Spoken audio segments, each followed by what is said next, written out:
अस्सलाम वालेकुम friends, welcome to Laiba health tips. Viewers, मैं आपसे रिक्वेस्ट करना चाहती हूँ कि अगर आपने मेरे चैनल को सब्सक्राइब नहीं किया तो प्लीज सब्सक्राइब बटन पे क्लिक कर दीजिए और वीडियोस को लाइक और शेयर भी कर दिया कीजिए। Thank you. तो व्यूवर्स, स्किन को गोरा बनाना हम सब ही चाहते हैं, तो आज मैं आपको स्किन को व्हाइटनिंग बनाने के लिए एक ट्रीटमेंट दिखाऊंगी जो सच में इफेक्टिव है। आप यकीन नहीं करेंगे ये कितना काम करता है। जब आप ये ट्रीटमेंट शुरू करेंगे और फॉलो करेंगे तो ही आप रिजल्ट देख पाएंगे कि आपका स्किन कितना ब्राइट हो गया है। तो चलिए शुरू करते हैं, पर इसके पहले प्लीज मेरे चैनल को सब्सक्राइब कर लीजिए। सबसे पहले एक एप्पल लीजिए और इसे हाफ करके काट लीजिए। अब इस हाफ एप्पल की स्किन को पील ऑफ कीजिए, यानी कि इसका छिलका उतार दीजिए। एप्पल में वाफर मिकदार में विटामिन सी पाया जाता है, जिसमें एंटीऑक्सीडेंट प्रॉपर्टीज होता है। ये स्किन को ब्राइट करने में बहुत मदद करता है। अब इसे एक छोटे छोटे पीसेस में काट लीजिए। इन पीसेस को ब्लेंडर में डाल के ब्लेंड कर लीजिए। अब एक बॉल में इस मिक्सचर को डाल दीजिए। इसमें 2 चम्मच दही शामिल कर लीजिए। दही स्किन के डिस्कलरेशन को क्लियर करता है। दही से स्किन की ब्राइटनेस बहुत बढ़ती है। अब इसमें 1 टीस्पून शहद शामिल करके इस मिक्सचर को फिर से ब्लेंड कर लीजिए। अब इस मिक्सचर को बॉल में डाल लीजिए और अपने चेहरे स्किन पर अप्लाई कर लीजिए। इस मिक्सचर में शहद है। शहद स्किन के रेडियंस को इम्प्रूव करता है और आपके चेहरे को अंदर से ग्लो दिलाता है। इसे इस पैक को अप्लाई करके 20 मिनट तक छोड़ दीजिए और फिर नॉर्मल पानी से धो लीजिए। ऐसे वीक में 2 से 3 बार कीजिए। 3 बार करने से अच्छा रिजल्ट आएगा। आप खुद देख लेंगे कि इस मास्क को आपने सिर्फ एक बार अप्लाई किया है और हाथ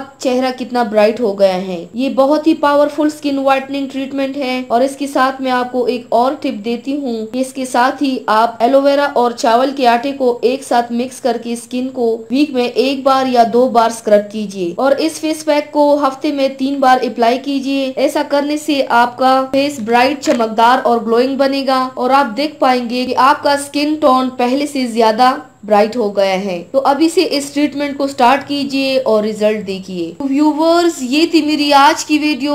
उम्मीद करती हूँ आप सबको पसंद आई होगी। मेरे वीडियो को लाइक और शेयर जरूर कीजिएगा। मुझे फीडबैक जरूर दीजिएगा। मेरे चैनल को सब्सक्राइब करना मत भूलिएगा। अपना बहुत ज्यादा ख्याल रखिएगा। मुझे दुआओं में याद रखिएगा। कल मिलते हैं एक नई वीडियो के साथ। अल्लाह हाफिज।